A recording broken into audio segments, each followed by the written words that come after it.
Sir आज हम लोग यहाँ पर बैठे हैं, ये कौन सी जगह है जानना चाहेंगे? संडीला तहसील परिषद के अंदर बैठे हैं। सदर जनपद संडीला तहसील। अच्छा, किस लिए बैठे हुए हैं? हम लोग यहाँ पे बैठे हैं कि लगातार किसानों के ऊपर जी चाहे दैविक आपदा रहे, जी चाहे सरकार द्वारा आपदा डाली जा रही हो। जी आप ऐसे देख लीजिए, अक्टूबर 2019 से लेके आज तक जी ओलावृष्टि लगातार हुई है, बिन मौसम बरसात हुई है, जी जिसके कारण किसान की कोई भी फसल, चाहे वो गेहूं की हो, चाहे वो सरसों की हो, जी। चाहे वो आम की फसल, सारी फसलों का नुकसान हुआ है। किसी तरीके से कोई फसल बच भी गई है जी। तो आवारा पशुओं के चलते किसान अगर 1 घंटे 2 घंटे के लिए भी अपने घर वापस आ गया तो सारी फसल जो है आवारा पशुओं द्वारा पूरा का पूरा खेत साफ हो गया। जी। ठीक है। अभी धान रोपाई का समय आया है। जी जब धान रोपाई का समय आया है, किसी भी नहर में जी सरकार द्वारा बड़े बातें बोली जाती हैं कि सरकार 2022 तक किसानों की आय दुगनी कर देगी। जी तो किसानों की आय आप कैसे दुगनी कर दोगे?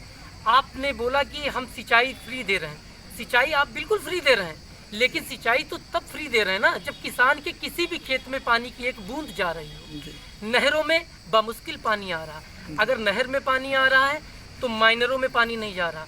मान लो किसी माइनर में पानी पहुंच भी गया तो एक भी कोलाबा, संडीला तहसील परिसर के अंदर हम बैठे हुए हैं, जी जी एक भी कोलाबा आप चेक कर लीजिए, अगर किसी कोलाबे में पानी जा रहा हो किसी माइनर से। ये स्थिति हमारे तहसील परिसर की है। जी आज हमारे राष्ट्रीय प्रवक्ता चौधरी राकेश टिकैत जी के आह्वान पर जी हम लोग उत्तर प्रदेश की सारी तहसीलों पे जी आज एक ज्ञापन जी माननीय प्रधानमंत्री जी के नाम से दे रहे हैं, जी जिसपे वो हमारे ज्ञापन को देख के कोई ठोस निर्णय उठाएं, नहीं तो अगले आदेश का हम लोग इंतजार करेंगे। जो हमारे राष्ट्रीय अध्यक्ष या राष्ट्रीय प्रवक्ता का जो भी आदेश होगा, किसान कटने मरने को तैयार है। जी इस सरकार से किसान त्राही कर रहा है। अभी धान की रोपाई का समय आया तो आपने जो है डीजल का दाम देश में पहली बार, आज़ादी के बाद पहली बार ऐसा हुआ है कि डीजल का दाम पेट्रोल के दाम से ऊपर आया है। पहली बार ऐसा हुआ है। तो इसी समय धान की रोपाई है। आदमी को किसान को अपना धान रोपाई के लिए इंजन चलाने की ज़रूरत होती है, डीजल खरीदने की ज़रूरत होती है। एक तो पिछली फसल उसे मिली नहीं है, इस फसल लगातार 4 महीने से लॉकडाउन है, किसान मजदूरी भी नहीं कर पा रहा है, 1 रुपये उसके पास आया नहीं। किसी तरीके से कोई जेवर बेच रहा है, कोई कुछ कर रहा है, किसी तरीके से जाके अपनी फसल जो है बोने का काम करने की जैसे किसान ने मन बनाया, वैसे आपने एक और टैक्स ला दिया। 50% एक्साइज, 50% से ज़्यादा, 50 रुपये से ज़्यादा एक्साइज ड्यूटी आप ले रहे हैं डीजल पे। सर हम आपसे एक क्वेश्चन करना चाहेंगे। अमूमन अगर बात ये किसान यूनियन की आ रही है तो वहाँ पे हमारे किसान यूनियन में से कुछ ऐसे भी सदस्य हैं जो कि आत्महत्याएं करते नज़र आ रहे हैं, वो आपका क्षेत्र है ऐसा? हाँ, किसान आत्महत्या इसलिए कर रहा है। अभी हमारे प्रधानमंत्री जी ने बीच में बोला था 1 महीने पहले जी कि देश जो है भुखमरी की कगार पे है, जी हमारी आर्थिक मंदी आ रही है। जी जब से देश आज़ाद हुआ है 1947 के बाद से लेके आज तक किसान हर वर्ष घाटा सह रहा। ये आत्महत्या, ये बर्बाद नहीं हो गया?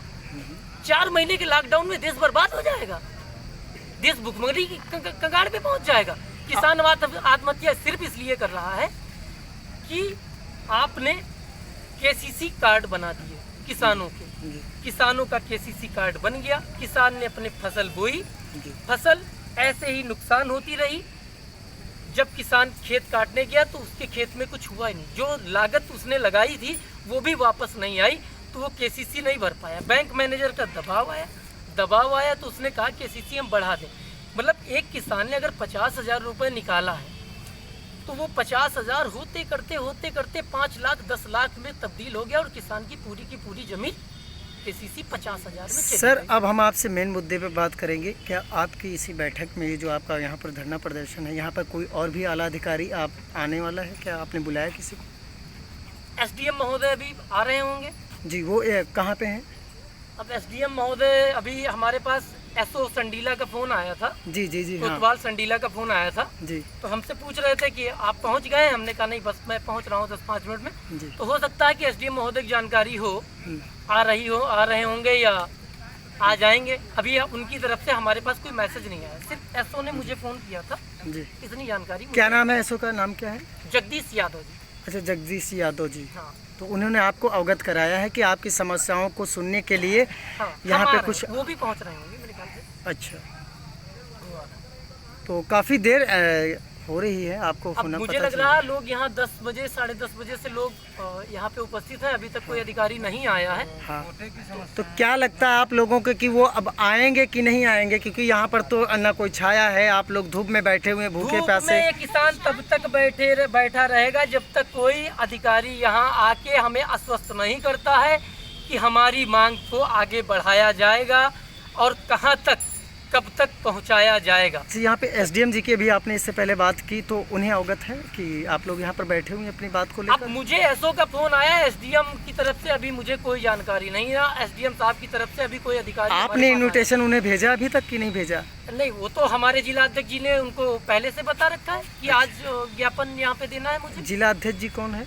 हमारे जिला अध्यक्ष राज बहादुर यादव जी हैं। अच्छा अच्छा, राज बहादुर यादव। ये प्रदेश अध्यक्ष जी का हमारा नेतृत्व है उत्तर प्रदेश में, राजवीर यादव जी का।